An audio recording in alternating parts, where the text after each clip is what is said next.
In October 1982, a then camera-shy money manager from Boston made his television debut.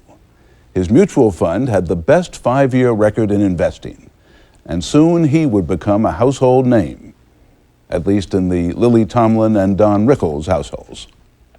Obviously, the typical investor as an individual doesn't have the time to spend all the time you spend on all this, but is there anything he or she can learn from what you do? I'm amazed that the average investor is out there in some industry. They're in the polyvinyl chloride industry, they're in insurance, they're in textiles, and they're going to see those industries turn. And they're not going to buy those stocks. They're going to go buy some stock from somebody in the National Guard, or they're going to something on television on biogenetics. They have a big edge in me. I work awful hard, and they're months ahead of me. They can be in the healthcare industry. They're seeing new products. They should work on that they have in front of them. As they used to tell writers, write what you know, you're telling them buy what you know. Yes. What would you tell them not to do? What do you think are the mistakes people make? This is a common mistake I do. I think people buy stocks because they've fallen from price X to 2/3 of X or half of X. On that basis alone, they're buying a stock. That's called bottom fishing in the stock market. Very, very difficult. I've had a rough go with it. Standard Oil Ohio this year fell from 90 to 60, and I told everybody, this stock is not going to go any lower. Then it went to 50. And I said, this is it, no lower. As it went through 40, I said to people, this is it.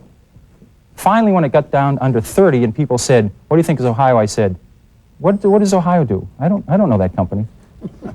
So, I absolutely backed away from it. You didn't like to buy low. One of the pleasures of hosting this program has been meeting some of the most successful investors of all time.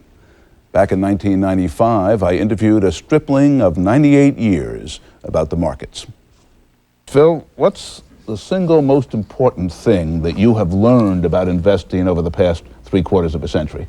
Patience. Patience. Expand on that. How do you apply patience?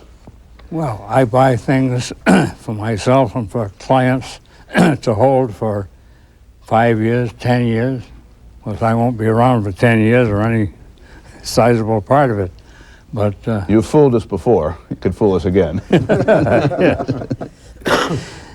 One of the most remarkable things about you is that you don't rest on your laurels. You're out there every day as an active investor.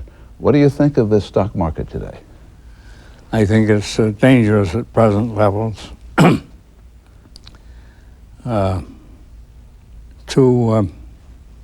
A lot of froth on the boom.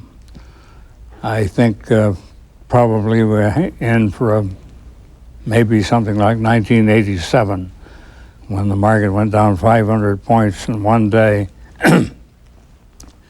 Perhaps we'll have a repeat of that. But in the long run, this is a great country, despite having too much government.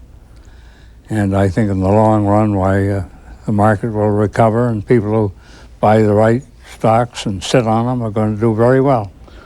What do you do, given your experience, when you think there may be too much froth, when you think there may be a major correction, even a crash? Do you sell all your stocks? No, I really don't do anything. You